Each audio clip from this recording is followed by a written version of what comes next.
إن الحمد لله نحمده ونصلي على رسوله الكريم أما بعد وقال الله عز وجل ومن أعرض عن ذكري فإن له معيشة ضنكا ونحشره يوم القيامة أعمى وقال النبي صلى الله عليه وسلم حاسبه قبل أن تحاسب. ہر قسم کی حمد و ثنا، ہر قسم کی تعریفات اللہ رب العالمین کے لیے. لا تعداد بے شمار درود و السلام پیارے پیغمبر جناب محمد رسول اللہ صلی اللہ علیہ وسلم کی ذات اقدس پر.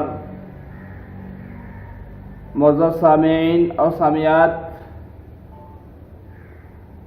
گزشتہ چند دنوں سے ہمارا موضوع ذکر کے حوالے سے چل رہا ہے کہ اللہ تعالیٰ کے ذکر سے دوری کی وجہ کیا ہے، اور ذکر کے ساتھ ہی اہل و عیال کی حفاظت ہے. اور آج میں آپ حضرات کے سامنے ذکر سے دوری کا انجام، کہ ذکر سے دور رہنے کا انجام کیا ہے، اور اس کے انسان کو دنیا میں کیا تکلیفات ملتی ہیں، کیا سزائیں ملتی ہیں، اور کل قیامت والے دن انسان کو اس کا انجام کیا بھگتنا پڑے گا. تو میرے محترم بھائیو، اللہ رب العالمین فرماتے ہیں وَمَنْ أَعْرَضَ عَنْ ذِكْرِي فَإِنَّ لَهُ مَعِيشَةً ضَنْكًا وَنَحْشُرُهُ يَوْمَ الْقِيَامَةِ أَعْمَى. میرے محترم بھائیو، 16واں پارہ ہے، 16ویں پارے کا آخری پیج ہے. اللہ رب العالمین کا فرمان ہے، فرمایا اے دنیا کے اندر رہنے والو، کائنات کے اندر بسنے والو، ومن اعرض عن ذکری فإن له معیشة ضنکا ونحشره یوم القیامة اعمی. فرمایا دنیا کے اندر رہنے والو، کائنات کے اندر بسنے والو، میرا اعلان سن لو کہ جو میرا ذکر کرتا ہے، میری عبادت کرتا ہے، میرے حکم کو مانتا ہے، میری اطاعت کرتا ہے، میری فرما برداری کرتا ہے، اللہ رب العالمین فرماتے ہیں کہ ان لوگوں کے لیے دنیا میں کیا ہے، اور جو میرے ذکر سے دوری اختیار کرتے ہیں ان کو کیا صلہ ملے گا. اللہ رب العالمین قرآن مجید کے اندر فرماتے ہیں وَمَنْ أَعْرَضَ عَنْ ذِكْرِي فَإِنَّ لَهُ مَعِيشَةً ضَنْكًا وَنَحْشُرُهُ يَوْمَ الْقِيَامَةِ أَعْمَى. میں دنیا کے اندر رہنے والوں، کائنات کے اندر بسنے والوں، جو لوگ میرے ذکر سے دوری اختیار کرتے ہیں، اپنی منمانی اور مرضی کرتے ہیں، جب ان کا دل چاہتا ہے مجھے یاد کر لیتے ہیں، یعنی کہ اللہ رب العالمین کی عبادت کر لیتے ہیں، اللہ کا ذکر کر لیتے ہیں، اللہ کو یاد کر لیتے ہیں، اور جب ان کا دل چاہتا ہے پیچھے ہٹ جاتے ہیں، تو اللہ رب العالمین فرماتے ہیں وَمَنْ أَعْرَضَ عَنْ ذِكْرِي فَإِنَّ لَهُ مَعِيشَةً ضَنْكًا وَنَحْشُرُهُ یوم القیامت اعمی. میں جو میرے ذکر سے دوری اختیار کرتے ہیں نا، جو میرے ذکر سے دور بھاگتے ہیں نا، جو اپنی منمانی اور مرضیاں کرتے ہیں نا، اللہ رب العالمین فرماتے ہیں نا، فرمایا وَمَنْ أَعْرَضَ عَنْ ذِكْرِي فَإِنَّ لَهُ مَعِيشَةً ضَنْكًا وَنَحْشُرُهُ یوم القیامت اعمی. میں جو میرے ذکر سے دوری اختیار کرتے ہیں، ایسے لوگوں کے لیے سزا کیا ہے؟ فرمایا معیشۃ ضنکا، ایسے لوگوں کی معیشت کو، زندگی کو میں تنگ کر دیتا ہوں. اور یہ دنیا کی سزا ہے، یہ دنیا کا عذاب ہے کہ انسان کی معیشت کو، زندگی کو تنگ کر دیا جائے. تو میرے بھائیو دیکھیں نا، آج سے 15-20 سال پہلے لوگ گھروں میں ایک بندہ محنت کرتا تھا، سارے بیٹھ کے کھاتے تھے، پھر بھی پوری پڑتی تھی. لیکن آج کیا وجہ ہے، کیا سبب ہے کہ گھر کے سارے افراد، سارے لوگ محنت کرتے ہیں، مشقت کرتے ہیں، کام کاج کرتے ہیں، ملازمت کرتے ہیں، جاب کرتے ہیں، لیکن پھر بھی کیا بولتے ہیں کہ سارے کام کرتے ہیں لیکن پوری پھر بھی نہیں پڑتی. تو میرے محترم بھائیو، اس کی وجہ صرف ایک ہی ہے وَمَنْ أَعْرَضَ عَنْ ذِكْرِي، اللہ کے ذکر سے دوری. کیونکہ اللہ رب العالمین فرماتے ہیں میں مدد اور ساتھ اور اپنی رحمت کن کو پر اپنی رحمت کا نزول کرتا ہوں، کن کے لیے میری رحمتیں اترتی ہیں اور کن کی میں مدد کرتا ہوں. پہلا پارہ ہے سورۃ البقرہ ہے۔ اللہ رب العالمین کا فرمان ہے کہ جس کو میری مدد چاہیے، اس کو میرا ساتھ چاہیے، اس کو کرنا کیا پڑے گا، کون سا راستہ اختیار کرنا پڑے گا، کون سے راستے پہ چلنا پڑے گا۔ اللہ رب العالمین فرماتے ہیں وَاسْتَعِینُوا بِالصَّبْرِ وَالصَّلَاةِ، فرمایا جو مجھ سے مدد حاصل کرنا چاہتا ہے، جو میری مدد چاہتا ہے، اس کو کرنا کیا ہے، وَاسْتَعِینُوا بِالصَّبْرِ وَالصَّلَاةِ، میں میری مدد حاصل کرو صبر کے ساتھ اور نماز کے ساتھ۔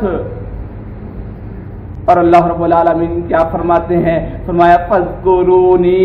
أَذْكُرْكُمْ وَاشْكُرُوا لِي وَلَا تَكْفُرُونَ، فرمایا تم مجھے یاد کرو، میں تمہیں یاد کروں،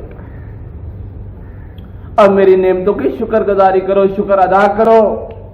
اور نہ شکری نہ کرو۔ اور میرے محترم بھائیوں، ہمارے تو اعمال ہی بہت تھوڑے ہیں، ہم کرتے ہی بہت تھوڑے ہیں۔ نبی کائنات علیہ السلام کے بارے میں آتا ہے فرض تو فرض ہیں، اللہ کے نبی صلی اللہ علیہ وسلم نوافل بھی نہیں سے چھوڑا کرتے۔ اللہ کے نبی صلی اللہ علیہ وسلم جب نفل نماز پڑھتے پاؤں سوج جایا کرتے تھے۔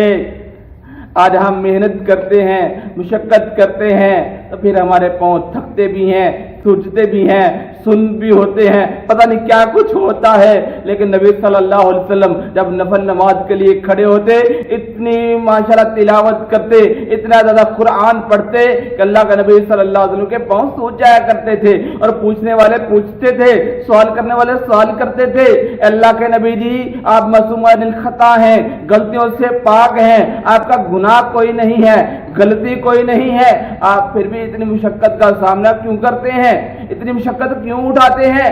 اللہ کے نبی صلی اللہ علیہ وسلم نے پتہ کیا جواب دیا تھا؟ فرمایا افلا اکون عبدا شکورا، کیا میں اللہ کا شکر گزار بندہ نہ بنوں؟ جس اللہ نے مجھے نبی بنایا ہے، پیغمبر بنایا ہے، رسول بنایا ہے، نبوت دی ہے، افلا اکون عبدا شکورا، تو کیا میں اللہ تعالیٰ کا شکر گزار بندہ نہ بنوں؟ تو ہمیں بھی اللہ رب العالمین یہی فرماتے ہیں فَاذْكُرُونِي أَذْكُرْكُمْ وَاشْكُرُوا لِي وَلَا تَكْفُرُونَ، فرمایا تم مجھے یاد کرو میں تمہیں یاد کروں گا، وَاشْكُرُوا لِي وَلَا تَكْفُرُونَ، میرا شکر ادا کرتے رہنا، میری ناشکری نہ کرنا۔ تو میرے محترم بھائیوں، جو بندہ اللہ تعالیٰ کا شکر ادا کرتا ہے نا، اللہ کو یاد کرتا ہے نا، تو اللہ رب العالمین بھی فرماتے ہیں ان رحمت اللہ قریب من المحسنین، فرمایا میں اپنے محسن بندوں پہ، اپنے محسنین پہ، ان رحمت اللہ قریب من المحسنین، میں اپنے محسن بندوں پہ اپنی رحمتوں کا نزول کرتا ہوں۔ آج ہم دعائیں بھی کرتے ہیں، التجائیں بھی کرتے ہیں، اللہ کو پکارتے بھی ہیں، اللہ کے سامنے آہ و بکا بھی کرتے ہیں، پھر ہم کہتے ہیں کہ ہمارا رب ہم کی نہیں سنتا، حالانکہ اللہ رب العالمین کیا فرماتے ہیں وَقَالَ رَبُّكُمُ ادْعُونِي أَسْتَجِبْ لَكُمْ، تمہارا رب فرماتا ہے مجھے پکارو، استجب لکم، تمہاری پکار کو، تمہاری التجا کو، تمہاری دعا کو استجب لکم میں قبول کرتا ہوں۔ اور آج کا بندہ کیا کرتا ہے؟ 2-4 دفعہ دعائیں کرتا ہے، لیکن رب کا ذکر عبادت نہیں کرتا، اور کہتا ہے میرا رب میری دعا سنتا ہی نہیں ہے۔ حالانکہ اللہ رب العالمین تو فرماتے ہیں وَقَالَ رَبُّكُمُ ادْعُونِي أَسْتَجِبْ لَكُمْ، میں تو تمہاری دعا کو قبول کرتا ہوں۔ ان الذين يستكبرون عن عبادتي سيدخلون جهنم داخرين، 24واں پارہ ہے سورۃ المؤمن، فرمایا ان الذين يستكبرون عن عبادتي سيدخلون جهنم داخرين، میں جو لوگ میری عبادت سے، میرے ذکر سے، میرے حکم سے، میرے اطاعت سے اپنی من مانی کرتا ہے، اپنی مرضی کرتا ہے، جو جی کے اندر آتا ہے، دل کے اندر آتا ہے وہ کرتا ہے، پھر اللہ رب العالمین فرماتا ہے ان الذين يستكبرون عن عبادتي سيدخلون جهنم داخرين، فرمایا جو لوگ میرے ذکر سے، میری عبادت سے تکبر کرتے ہیں، منہ موڑتے ہیں، اپنی منمانی کرتے ہیں، میں جہنم داخرین، ایسے لوگ ذلیل و رسوا کر کے جہنم میں داخل کر دیے جائیں گے۔ اور پھر اللہ رب العالمین کیا فرماتے ہیں کہ میں دنیا کی زندگی ہی تنگ نہیں کرتا بلکہ جو میرا ذکر نہیں کرتا، میری عبادت نہیں کرتا، میرے حکم کو نہیں مانتا، فرمایا ومن اعرض عن ذکری فإن له معیشۃ ضنکا، ان لوگوں کی میں معیشت کو، زندگی کو تنگ کر دیتا ہوں جو میرے ذکر سے دوری اختیار کر لیتے ہیں۔ یہ دنیا کا عذاب ہے، اور آخرت کا عذاب کیا ہوگا؟ وَنَحْشُرُهُ يَوْمَ الْقِيَامَةِ أَعْمَى، اور کل قیامت والے دن میں ایسے لوگوں کو اندھا کر کے اٹھاؤں گا۔ دنیا کا عذاب یہ ہوگا کہ ان کی معیشت کو، زندگی کو تنگ کر دیا جائے گا، اور آخرت کا عذاب کیا ہوگا؟ نحشرہ یوم القیامت اعمی۔ اور میرے محترم بھائیو، یہ دنیا کی باتیں نہیں ہیں، یہ دنیا کے اقوال و افعال نہیں ہے، یہ رب کا قرآن ہے، جس قرآن کے بارے میں اللہ رب العالمین فرماتے ہیں ذالک الکتاب لا ریب فیہ، یہ ایک ایسی کتاب ہے جس کے اندر کوئی شک اور شبہ نہیں ہے۔ فرمایا کل قیامت والے دن اللہ کے ذکر سے دور رہنے والوں کو اندھا کر کے اٹھایا جائے گا۔ جب اندھا کر کے اٹھایا جائے گا تو وہ سوال کریں گے قال رب لما حشرتنی اعمی قد كنت بصیرا، اے اللہ آج کے دن ہمیں اندھا کر کے کیوں اٹھایا ہے؟ قد كنت بصیرا، ہم تو آنکھوں والے تھے، ہم تو دیکھنے والے تھے، ہم دنیا میں کام کاج کرتے تھے، محنت مزدوری کرتے تھے، لیکن آج کیا وجہ ہے، کیا سبب ہے کہ آج ہمیں اندھا کر کے کیوں اٹھایا ہے؟ تو اللہ رب العالمین بتا کیا جواب دیں گے؟ اللہ رب العالمین فرمائیں گے قال كذلك اتتك آیاتنا فنسیتها، فرمایا تمہارے پاس میرا قرآن آیا تھا، میرے نبی محمد صلی اللہ علیہ وسلم کا فرمان آیا تھا، فنسیتها، تم لوگوں نے اسے بھلا دیا تھا، اسے منہ موڑ لیا تھا۔ آج لوگ کہتے ہیں یہ ملاؤں کی باتیں ہیں، یہ مولویوں کی باتیں ہیں، ان کا تو کام ہی یہ ہے۔ وَكَذَلِكَ الْيَوْمَ تُنْسَى، پھر اللہ رب العالمین فرمائیں گے وَكَذَلِكَ الْيَوْمَ تُنْسَى، جس طرح تم نے دنیا کے اندر مجھے بھلا دیا تھا، جب آج کے دن میں نے بھی تمہیں بھلا دیا ہے۔ تو میرے محترم بھائیوں، جب جنت میں اور جہنم میں جائیں گے نا، تو جہنم کے دروغے کہیں گے الم یاتکم نذیر، کیا تمہیں کوئی ڈرانے والا، کوئی سمجھانے والا، کوئی بتانے والا نہیں آیا؟ لوگ کہیں گے آئے تو بہت فکذبنا وقلنا ما نزل اللہ، آئے تو بہت تھے، بتایا تو بہتوں نے تھا، سمجھایا تو بہتوں نے تھا، فکذبنا وقلنا ما نزل اللہ، ہم نے جھٹلا دیا تھا۔ شاعر اپنے زبان کے اندر کہتا ہے تاریخ کی گھڑیوں نے وہ دور بھی دیکھا ہے، تاریخ کی گھڑیوں نے وہ دور بھی دیکھا ہے، لمحوں میں خطا کی صدیوں سزا پائی۔ میرے محترم بھائیوں، کیا مطلب ہے؟ بل تؤثرون الحیات الدنیا والآخرۃ خیر وابقا، اس کا مطلب یہ ہے کہ یہ دنیا عارضی ہے، تھوڑی ہے، ختم ہونے والی ہے، اور آخرت باقی رہنے والی ہے۔ تاریخ کی گھڑیوں نے وہ دور بھی دیکھا ہے، لمحوں میں خطا کی، یہ زندگی چند لمحے ہیں، چند گھڑیاں ہیں،